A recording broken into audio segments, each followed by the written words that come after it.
Bonsoir chers auditeurs et chères auditrices de notre web radio R212. Moustapha Sohimi, en sa qualité de chroniqueur invité, partage avec vous aujourd'hui ses réflexions dans un article intitulé Peine de mort, le Maroc vote pour un moratoire universel. Le voici en podcast pour vous.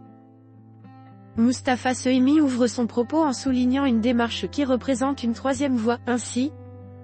Le Maroc a voté pour un moratoire universel sur la peine de mort, lors de l'Assemblée générale des Nations Unies, le 15 décembre courant. Un vote qui reflète la réalité nationale, la peine capitale reste dans la législation marocaine, mais elle sera l'objet d'un moratoire. Une troisième voie entre le maintien et l'abolition, tant le sujet divise la société marocaine pour des raisons morales, culturelles ou religieuses. Notre politicien enrichit son analyse, en citant les pays ayant rejeté cette initiative de la manière suivante. L'année judiciaire finit sous les meilleurs auspices.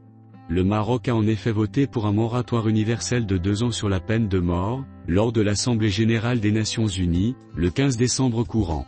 Le vote donne 123 voix favorables, 31 contre et 20 abstentions. Parmi les pays opposés à ce texte, il faut citer notamment les États-Unis, la Chine, l'Iran, l'Inde, le Japon, l'Arabie Saoudite, l'Irak ou le Yémen.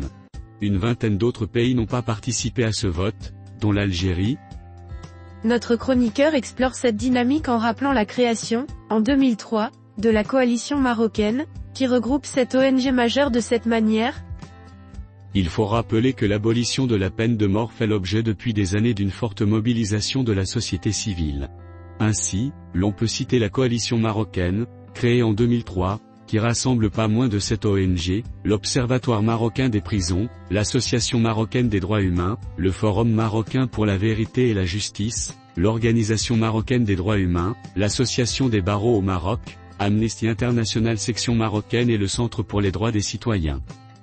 Les objectifs poursuivis sont les suivants: l'abrogation définitive de la peine de mort de la législation marocaine, la cessation immédiate de la prononciation de condamnations à mort par les tribunaux nationaux, la révision de toutes les condamnations à mort en les commuant en peine privative de liberté, la ratification du deuxième protocole facultatif se rapportant au pacte international relatif aux droits civils et politiques de l'ONU, daté de 1966 et ratifié par le Maroc en 1979, et enfin la ratification des statuts de Rome sur la Cour pénale internationale, CPI. Dans la même ligne, l'instance Équité et Réconciliation, IE, avait elle aussi débattu de cette problématique dès 2004, l'une de ses recommandations portant sur la ratification du deuxième protocole facultatif précité. A mentionné également l'action du Conseil national des droits de l'homme, Conseil national des droits de l'homme, dans ce domaine. Le 28 octobre 2019, il avait ainsi présenté au Parlement un mémorandum sur le projet de loi numéro 10.16, modifiant et complétant le code pénal, dans lequel il a recommandé l'abolition de la peine de mort, un texte législatif encore en instance. Moustapha Sohimi enrichit son propos en précisant les actes criminels passibles de cette peine, classés en 3 catégories principales. Dans la législation marocaine, le code pénal place la peine de mort au sommet de la hiérarchie des peines. Pour autant, le tribunal peut accorder à l'accusé des circonstances atténuantes et appliquer ainsi une peine de prison à perpétuité ou une incarcération de 20 à 30 ans, sauf dispositions législatives contraires. Quels sont les actes criminels punis par la peine de mort ? 3 catégories doivent être distinguées. La première concerne les crimes terroristes, les crimes attentatoires au droit à la vie et à l'intégrité physique des personnes, la commission des actes barbares pour l'accomplissement d'un crime, la provocation d'incendie, les crimes commis par les fonctionnaires contre l'ordre public, les crimes contre la sûreté intérieure ou extérieure de l'État. La deuxième catégorie regarde les crimes regroupés dans la loi et réprimant les crimes contre la santé. Seront punis de mort ceux qui sciemment ont fabriqué ou détenu, en vue d'en faire commerce, mis en vente ou distribué des produits ou denrées destinées à l'alimentation humaine dangereuse pour la santé publique. Quant à la dernière, elle vise l'ensemble des crimes définis dans le Code de justice militaire, entré en vigueur le 1er juillet 2015. Ce texte a réduit la peine de mort à 5 articles en lieu et place de 16 auparavant. Les grandes démocraties occidentales sauf les États-Unis vivent sans la peine de mort. Et aucune corrélation n'a été établie entre sa présence ou son absence dans une législation pénale et la courbe de la criminalité. Notre professeur attire l'attention sur les garanties fondamentales offertes par le droit marocain ainsi. Cette même démarche se retrouve d'ailleurs dans le projet de réforme du code pénal, lequel a limité à 11 articles les cas de peine de mort, alors qu'ils sont au nombre de 31 dans le code pénal actuel. L'on peut ajouter le projet de révision du Code de procédure pénale, CPP, avec certaines modifications, la règle de l'unanimité de la décision de la juridiction de jugement et des dispositifs pour éviter l'erreur judiciaire. Voilà bien une évolution notable, substantielle même, qui traduit globalement la volonté du législateur de réduire le périmètre couvert par les différents cas criminels encourant la peine de mort. Au titre des limites et des garanties fondamentales offertes dans le droit interne marocain, il faut mentionner le statut des mineurs de moins de 18 ans qui ne peuvent être condamnés à la peine de mort ou même à une peine de perpétuité, ou encore celui des femmes enceintes, la peine de mort ne pouvant être exécutée que 2 ans après leur accouchement. L'auteur souligne que depuis 1993, le Maroc applique de facto un moratoire, bien que la peine reste présente dans la loi ainsi. Cela dit, dans quels termes se pose aujourd'hui la question de la peine de mort ?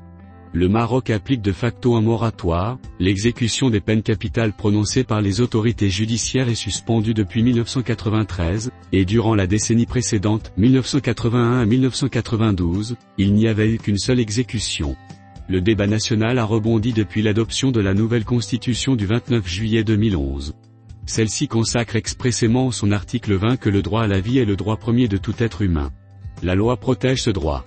De même, à l'occasion du 2e Forum mondial des droits de l'homme, tenu à Marrakech en novembre 2014, Sa Majesté le Roi avait encouragé la poursuite des débats autour de la question de la peine de mort, saluant par ailleurs l'action des parlementaires, des juristes et de la société civile. À Genève, en 2017, le Maroc a fait part devant le Conseil des droits de l'homme de sa volonté de poursuivre le débat sous l'angle de la promotion et de la protection des droits de l'homme.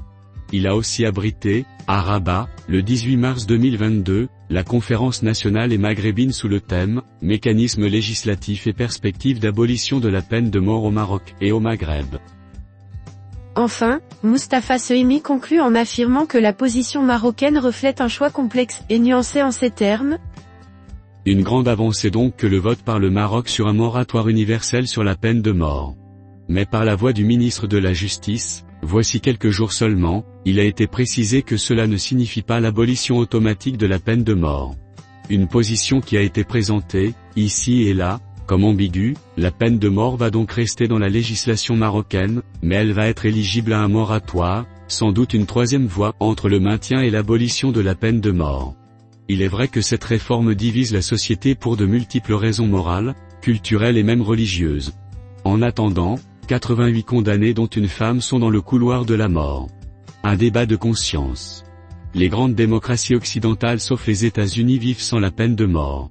Et il n'a jamais été établi une quelconque corrélation entre la présence ou l'absence de la peine de mort dans une législation pénale et la courbe de la criminalité sanglante. La justice marocaine doit appréhender toutes ces données. C'est un projet de société qui est en cause. Chers auditeurs de la web radio R212, merci d'avoir été à l'écoute de ce podcast et de partager avec nous ce moment d'échange et de découverte. Votre présence et votre fidélité sont notre plus belle récompense. On se dit à très bientôt, si vous le voulez bien. Avec toute notre gratitude, l'équipe de R212.